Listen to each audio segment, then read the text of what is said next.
I was almost going to say happy Friday, happy Friday, happy Friday. It is not Friday. Not even close, not even close. Crazy week, crazy week, crazy week. Welcome, welcome, welcome. Forest night out in St. Louis. Hopefully, you're having a wonderful Tuesday. I know I have been got to spend some time with some coaching clients, which was an absolute blast, absolute blast, absolute blast. I'm going to switch some stuff around here on my screen a little bit. So I've got stuff in the right space here, so we can do this. If this is the first time catching me live, make sure you just comment on what part of the country you're chiming in from. If you've been here before, thanks a lot for swinging by. I know it's late. I know it's late. I know it's late.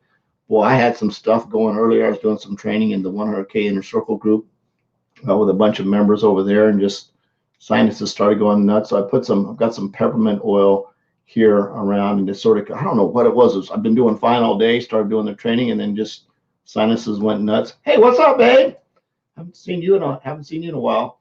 So what I'm going to talk about is the power of accountability, an accountability team, why you should have an accountability team, and 10 steps on how to achieve any goal. This is goal setting week. I've been talking about goals all week. Let me pull my chair up here a little bit closer. I've been talking about setting goals all week. Let me close down the stand. Been talking about setting goals all week, which is something that's very, very important to do, especially moving into 2021.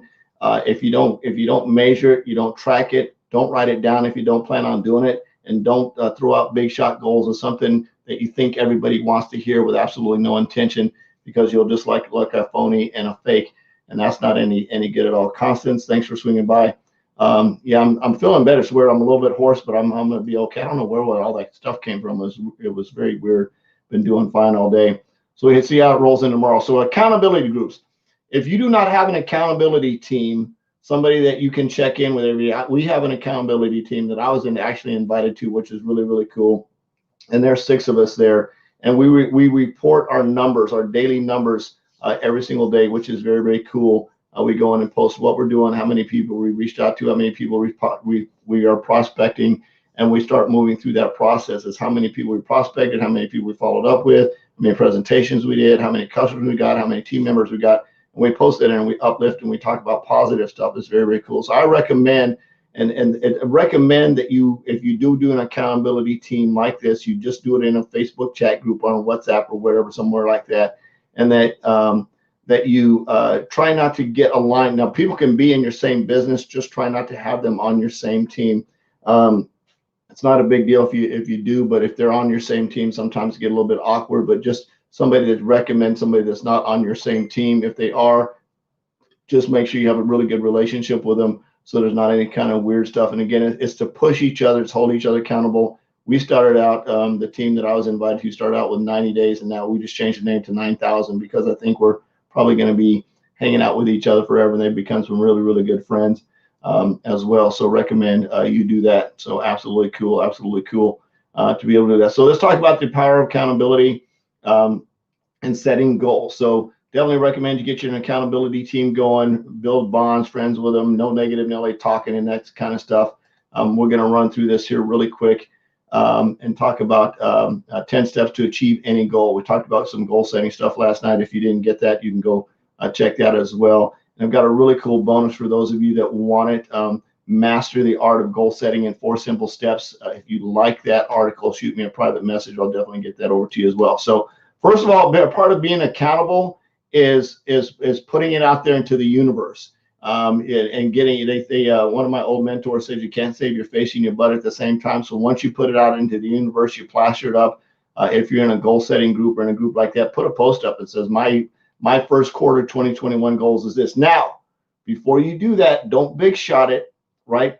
Write it down and have a plan on how you're planning to get there. I'm going to say that. So it's not a big shot goal. It's not to make yourself look good. It's a real goal that you have a plan that you're going to work to from minute to minute, day to day, week to week, month to month. Have a 90-day plan that you're actually going to go there. And remember, a business partner goal is cute, but if you don't have a prospecting plan, if you don't have a presentation plan, if you don't know how many people are going to reach out to, saying I'm going to have 20 new reps by the end of March, is just that's a sort of a wish goal. But if you don't know how to get to that wish goal, your better goal might be I'm going to reach out to 5,000 people by the end of March. That might be a better goal, because you can physically do that. You can plan each day around how many people you need to talk to over a 90-day period to reach out and put the message of hope in somebody's inbox, because our number one goal as a network marketer is to collect decisions, right? We're decision collectors. The decision is yes or no, or I need more information.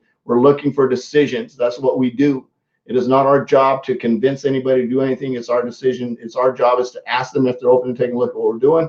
We're going to send them the information, then we collect a decision from them. And we need to let them know it's okay to tell us no, right? Because some people are afraid of hurting our feelings, like we're fragile or something, right? We're pretty tough. We're pretty tough hombres. So let's talk about accountability a little bit. Redefine accountability. Does the mere mention of the word accountability make you shudder? The negative and or uninspiring view of accountability is reinforced in the common dictionary definition, subject to having to report, explain, or justify being answerable to or responsible for, right? Accountable. Be accountable to yourself. Be accountable to your dream. Be accountable to your mission. Be accountable to your family. Hold yourself accountable. The very first person you need to hold yourself accountable is you, right? Don't write the goal down if you're not going to hold yourself to it, right? They say intention has zero value if you don't take action. Number 2, think as if your life depended on it. Wow. When you shift to a determined creative mindset, you begin to discover solutions for challenges that you may not believe were out of your control. If your life depended on it, my favorite way to ask this is how. Put the word how in front of anything, you get just about anything done. Number 3, when you can't control your circumstances, don't let your circumstances control you. Oh my God, that's so powerful. It's just unbelievable. Don't let your circumstances control you. How do you not let your circumstances control you? Is, for example, on this last, and we're sort of past the holidays, but when we know a holiday's coming up and you're planning your action, you know you've got a wedding coming up, you know you got a birthday coming up, plan around that, plan your prospecting around that, plan your business around that, rather than just say, I'm going to reach out to 50 people a day. Be intentional with every single day, because there may be some days you cannot physically reach out to 50 people. It's absolutely impossible. So plan every single day with purpose. Number 4, you've got to want it more than you don't want it. Sounds crazy, right? You've got to want it more than you don't want it. Don't plan to lose. Set up a plan to win. Set up a plan to move forward. Everything will exact a certain price from you: energy, effort, patience, resources. Be a little bit unreasonable. Be uncomfortable with it. It's natural to want the good things in life without paying the price. You want to lose weight, but you don't want to do the exercise or sacrifice your favorite foods. You want a promotion, but you don't want to put in the extra hours. Success comes when you hit a tipping point and begin to desire your goal more than you dread the cost of reaching it, right? You've got to bust through it. You've got to be unreasonable. You've got to put your head down and do the hustle if you want next December to be different than this December. If you don't have to worry about a stimulus check because it's unimportant, you might collect it and donate it to charity, but it's not something that you're going to need because you depended on it because you're afraid of losing your job. So that's something that's very important as well.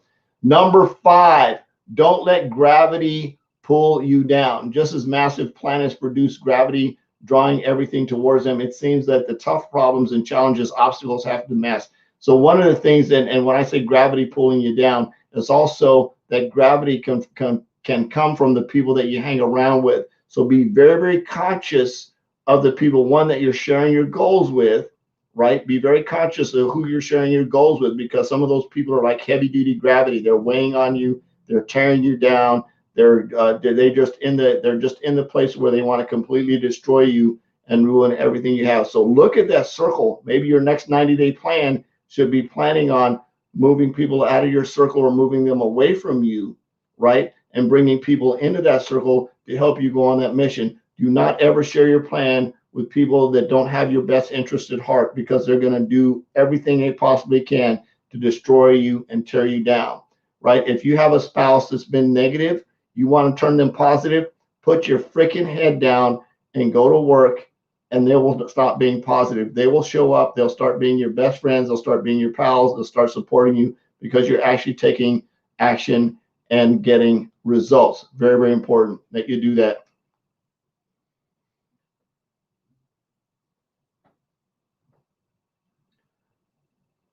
So number 6, every breakthrough requires a bold stroke. Action, action, action, action. You've got to take massive action. One of the things that I'm doing for the next 30 days, by the end of January, I made a commitment that I was going to reach out to not over 5,000, but I was going to reach out to 5,000 people. I gave myself a little bit of a cushion. It's about 200 people a day. The reason I'm doing that is because the action that I took last January got me here. I've got some huge goals for the next 12 months. Huge, huge goals. One is to make a huge impact on a lot of people, but the only way I can make a huge impact on a lot of people is I've got to ask a lot of people if they're open to taking a look at my deal, right? And the only way I can do that is I've got to take massive action. So I'm going to put my head down. I've adjusted my daily method of operation. I'm going to stay up a little bit later. As you can see, I'm doing a Facebook Live at 11:30 at night because I made a commitment that I was going to do this every single day. So every breakthrough requires a broad stroke. Actor Jim Carrey grew up poor, and his family lived in a van after he lost his father, after his father lost his job. At one point, the Carey slept in a tent in a relative's lawn, but Carey believed in his own future. So if you know who Jim Carrey is, he actually wrote himself a $10 million check as a thing, and he carried it around with him until he actually got a real $10 million check for doing a gig, which is very cool. Number 7, ask for feedback. Soliciting advice and criticism from others creates accountability. But again, you've got to be very, very careful who you're getting that feedback from. Who are you mentoring to and from? Who is in your circle? Who is in your accountability group? When you put your accountability group together, your accountability team together, do not, it's very, very important if you're doing a WhatsApp chat or WhatsApp chat or a Facebook chat or whatever, you don't need to do it in a group, but just, some type of chat applet, no negative talking. So you will not use the word can't, you cannot use the word just, and you can't use the words low production.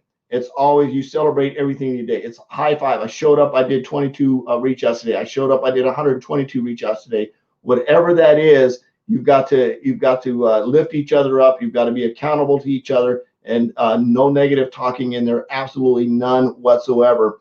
Thinking that you're humble by saying, oh, well, let me reach out. That's not humble.